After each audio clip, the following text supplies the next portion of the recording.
Hello everyone, topic start करने के पहले एक छोटा सा इंस्ट्रक्शन। एसएससी जेई के लिए बेस्ट बुक्स और टेस्ट सीरीज का लिंक मैंने डिस्क्रिप्शन में दे दिया है, प्लीज़ चेक इट। अब हम टॉपिक स्टार्ट करते हैं। आइए फ्रेंड्स, आज हम इस सेशन में बात करेंगे MCQs question on losses of DC machine. तो ऑलरेडी हम लॉसेस के बारे में बात कर चुके हैं, क्या क्या लॉसेस होता है, उसी के बेस्ड प्रीवियस ईयर क्वेश्चन हम देख लेते हैं कौन कौन से क्वेश्चन आए हुए हैं। कुछ न्यूमेरिकल आता है इस टॉपिक से एंड कुछ थ्योरी क्वेश्चन आता है। तो देखिए, फर्स्ट क्वेश्चन आप रीड करिए और सॉल्व करने की कोशिश करिए। इसमें आपको क्या क्या डेटा गिवन है देखिए, और क्या कंडीशन गिवन है वो भी हमें देखना है।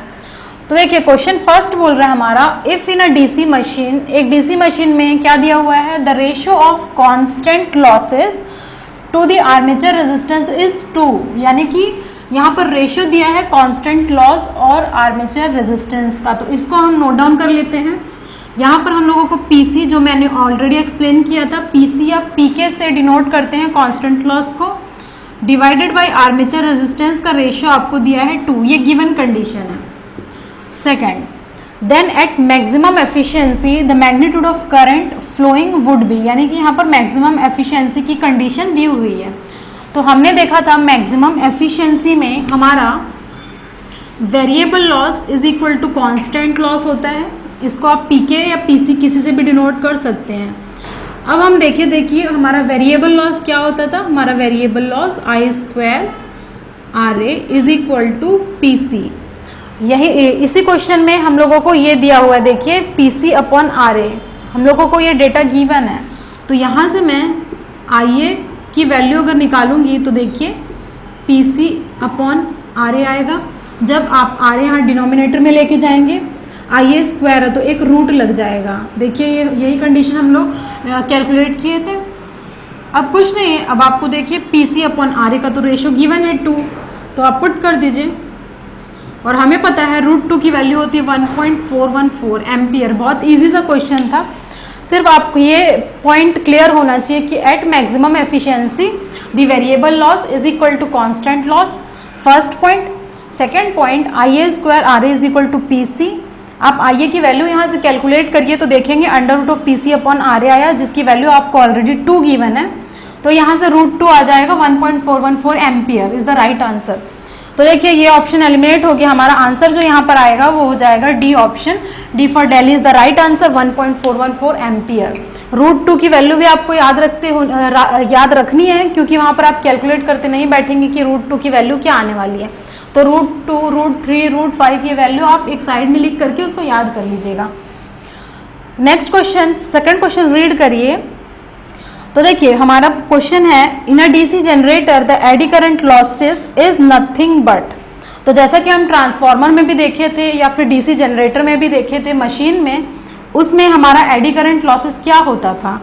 जब आप आयरन लॉस पढ़ रहे थे PI, या फिर इसको हम कोर लॉस भी बोलते हैं PC, iron losses / core loss, ये क्या होता था, ये 2 पार्ट में हम इसको डिवाइड करते थे। 2 पार्ट में डिवाइड किया जाता था। एक होता था हमारा हिस्टेरिसिस लॉस, जिसको हम PH बोल देते थे, और एक होता था हमारा एडी करंट लॉसेस, जिसको हम PE बोलते थे। दोनों का फॉर्मूला ऑलरेडी मैं डिस्कस कर चुकी हूँ, देखिएगा फॉर्मूला इंपॉर्टेंट है। ये फॉर्मूला पूछ सकता है कोई भी रिलेशन, या फिर आपसे किसी भी टाइप का क्वेश्चन पूछ सकता है, hysteresis and AD current losses. तो देखिए इसका आंसर हो जाएगा हमारा iron loss A is the right answer, A for Agra.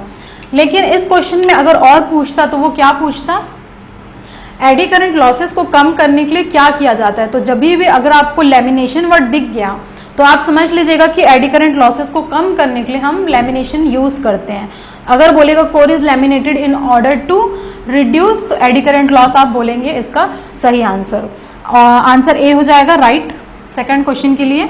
देखिए अब हम आते हैं हमारे थर्ड क्वेश्चन पे। तो देखिए थर्ड क्वेश्चन भी न्यूमेरिकल है, बहुत ही सिंपल सा न्यूमेरिकल है। जो डेटा गिवन है आप उसको अंडरलाइन मार्क करके नोट कर लीजिए। देखिए, अ 150 kilowatt electric motor has an efficiency of 90% when it operates at full load, यानी कि फुल लोड की कंडीशन आपको गिवन है। Calculate the losses of the machine. तो ये मैं ऑलरेडी आपसे डिस्कस की थी। देखिए हम लोग जो एफिशिएंसी पढ़ते हैं वो क्या होता है, P out upon P in। Efficiency is the ratio of output power to the input power. जितना भी आप इनपुट दे रहे हैं और उसको आप करस्पॉन्डिंग आउटपुट आपको क्या मिल रहा है, उसी का जब आप रेशियो लेंगे तब आप देखेंगे एफिशिएंसी बताएगा। 100 से मल्टीप्लाई करेंगे तो ये परसेंटेज में आपको वैल्यू मिलेगी। अब देखिए सेकेंड इक्वेशन हमारा क्या होता है, P input is equal to output plus losses. ये होता है हमारा सेकेंड इक्वेशन, क्योंकि input is equal to output plus losses होता है। अगर आपको आउटपुट चाहिए तो इनपुट में से आपको माइनस करना पड़ेगा लॉसेस। तो यहाँ हम लोगों को पूछ रहा है लॉसेस कैलकुलेट करना, तो losses is equal to P in minus P out, यानी कि इनपुट और आउटपुट आपको दोनों ही पता होगा, तब आप इजीली कैलकुलेट कर पाएंगे लॉसेस कितना हो रहा है हमारे एक डीसी मशीन में। अब यहाँ पर गिवन डेटा क्या है देखिए, गिवन डेटा हमारा क्या है देखिए। तो जब कभी भी आप मोटर पढ़ेंगे और आपको इस तरीके का कोई रेटिंग गिवन रहेगा जैसे 150 किलोवाट या एचपी, तो ये आपको मोटर का आउटपुट रहता है, ये आपको ध्यान में रखना है। This is the motor output at the shaft, motor output रहेगा, इनपुट नहीं रहेगा, मोटर का आउटपुट रहेगा। ये बस आप अगर पकड़ लिए इस क्वेश्चन में तो फिर कुछ भी नहीं है, बहुत ईजी सा है, सिर्फ कैलकुलेशन है। तो यहाँ पर आपको पी आउटपुट दिया है कितना, 150 किलोवाट।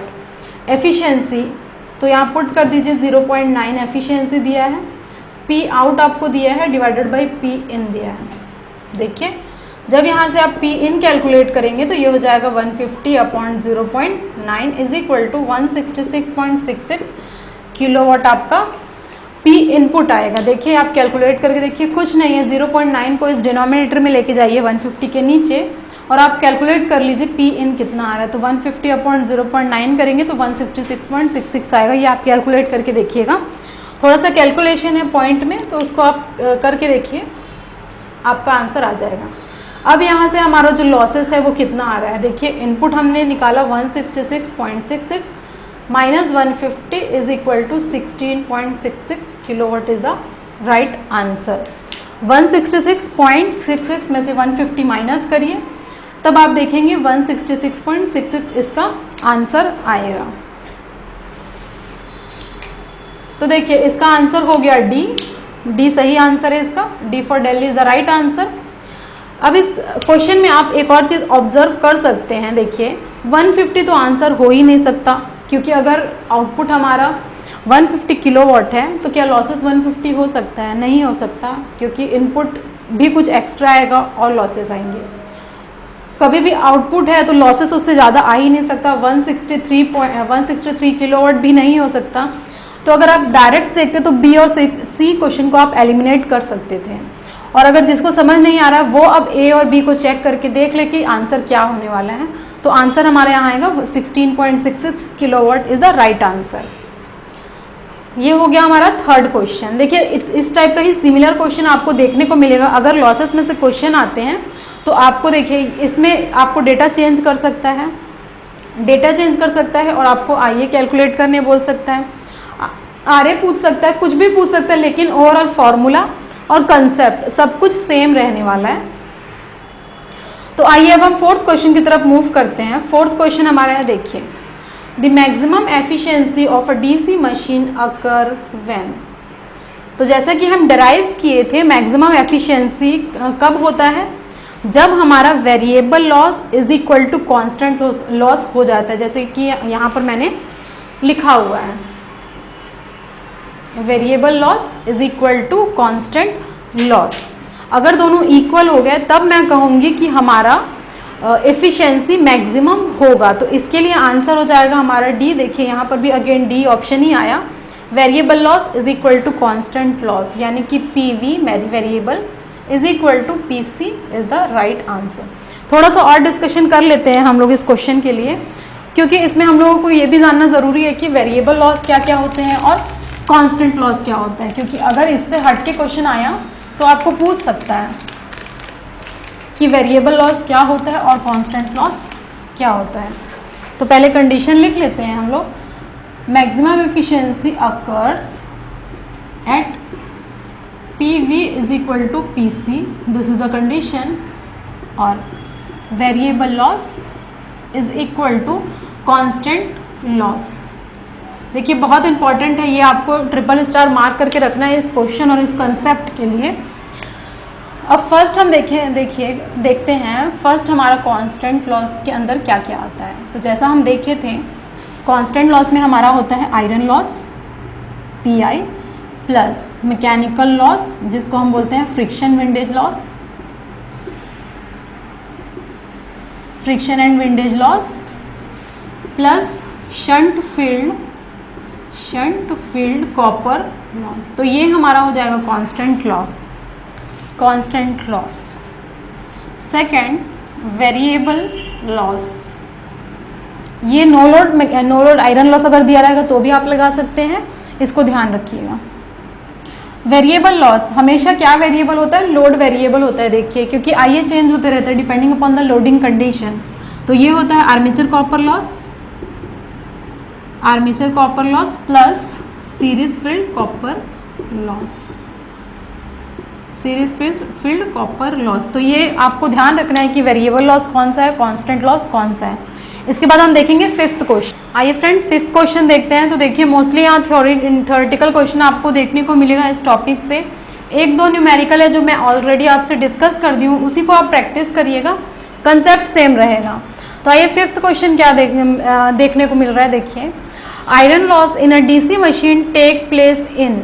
तो देखिए आयरन लॉस कहाँ पर होता है, आयरन लॉस को हम कोर लॉस भी बोलते हैं। तो ये मेनली जो भी कोर एरिया है मशीन का, जैसे कि हम ट्रांसफार्मर देखे थे तो ट्रांसफार्मर में भी कोर रह रहा था, उसमें जो लॉसेस होते हैं, क्योंकि आइडियल तो होता नहीं है, कुछ ना कुछ उसमें रेजिस्टेंस होता है, फ्लक्स डेंसिटी की वजह से होता है, फ्रीक्वेंसी की वजह से होता है। तो ये hysteresis and AD current losses होता है आयरन लॉस हमारा।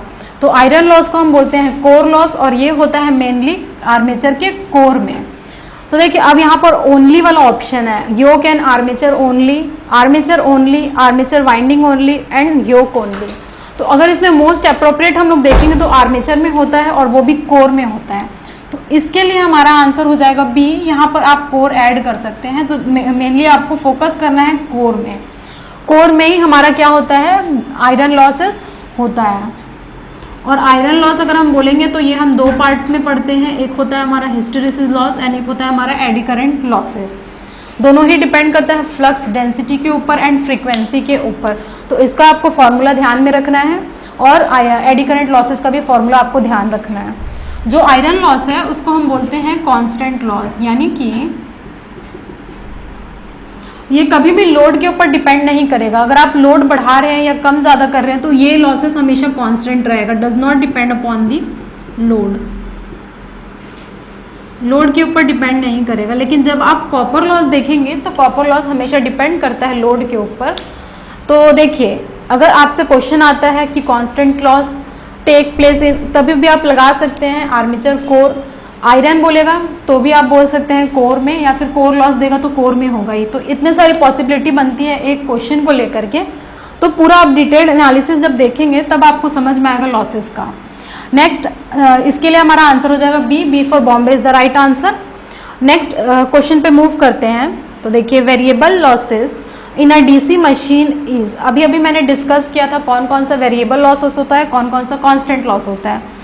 तो आयरन लॉस तो हमारा कांस्टेंट लॉस होता है, तो मैं बोल सकती हूँ this is the constant loss, ये हमेशा कांस्टेंट होता है irrespective of load. Second shunt field copper loss, तो अभी मैंने बताया था कि ये भी हमारा होता है constant loss. Friction and windage losses को हम बोलते हैं मैकेनिकल लॉस, ये भी कांस्टेंट होता है, दिस इज ऑल्सो कांस्टेंट। तो हमारा ऑप्शन बचता है आर्मेचर कॉपर लॉस। तो ये हो जाएगा हमारा right answer, D is the daily right answer.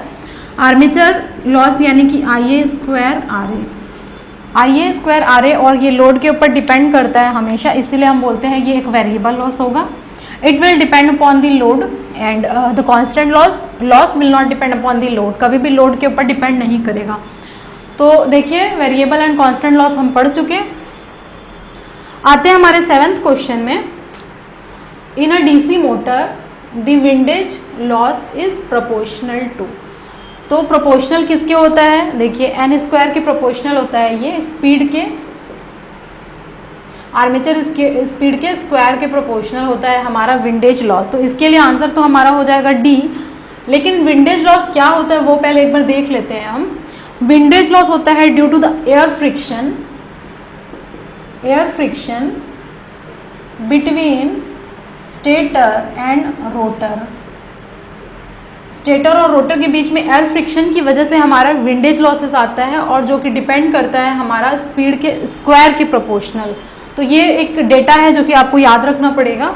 इसके लिए हमारा आंसर हो जाएगा, देखिए, square of the armature speed, यानी कि एन स्क्वायर के प्रोपोर्शनल हो जाएगा हमारा। वोल्टेज पे डिपेंड नहीं करता है, फ्लक्स डेंसिटी पे डिपेंड नहीं करता है, ये सब डिपेंड करता है, ये आयरन लॉस डिपेंड करता है इन सब क्वांटिटी के ऊपर, सप्लाई वोल्टेज, फ्लक्स डेंसिटी। लेकिन आर्मेचर स्पीड अगर आएगा तो आपको विंडेज लॉस लगाना है, तो D is the right answer. 8th question देखिए क्या बोल रहे हैं। In a DC machine the stray loss is the sum of, stray loss is the sum of, जैसा कि हम देखे थे स्ट्रे लॉस क्या होता है, किसका किसका सम होता है, तो ये होता है हमारा iron loss plus mechanical loss को हम बोलते हैं स्ट्रे लॉसेस। तो कभी भी अगर आपको पूछेगा स्ट्रे लॉस तो आप बोलेंगे it is the sum of iron losses and the mechanical loss. Copper loss नहीं होता है, प्लस मैकेनिकल लॉस नहीं होता है, कॉपर प्लस आयरन लॉस भी नहीं होता है, shunt field and mechanical loss नहीं होता है। तो आपको बस ध्यान रखना है आयरन एंड मैकेनिकल लॉसेस का सम को हम बोलते हैं स्ट्रे लॉसेस, और स्ट्रे लॉस मैं ऑलरेडी आपको एक्सप्लेन कर चुकी हूँ। तो एमसीक्यूज क्वेश्चन देखिए, किसी टाइप का भी आप देखेंगे कहीं भी किसी भी बुक से, तो आपको थोड़ा बहुत डेटा चेंज मिलेगा या फिर थोड़ा बहुत क्वेश्चन इधर उधर होगा या फिर ऑप्शन हो सकता है, लेकिन अगर कंसेप्ट आपने पढ़ा हुआ है तो डेफिनेटली आपसे क्वेश्चन एमसीक्यूज जरूर बनेंगे। तो सॉल्व करिए, प्रैक्टिस करते रहिए अच्छे से। Thank you everyone for watching this video till end. If you like this video, share with your friends and subscribe this channel. Don't forget to press the bell icon button to get further updates. और अगर आप हमारे Telegram channel से जुड़ना चाहते हैं तो उसका भी लिंक मैंने डिस्क्रिप्शन और फर्स्ट कमेंट में दे दिया है, please check it. SSC JE के लिए बेस्ट बुक्स और टेस्ट सीरीज का भी लिंक मैंने डिस्क्रिप्शन में दे दिया है। Thank you very much, see you soon in the next video.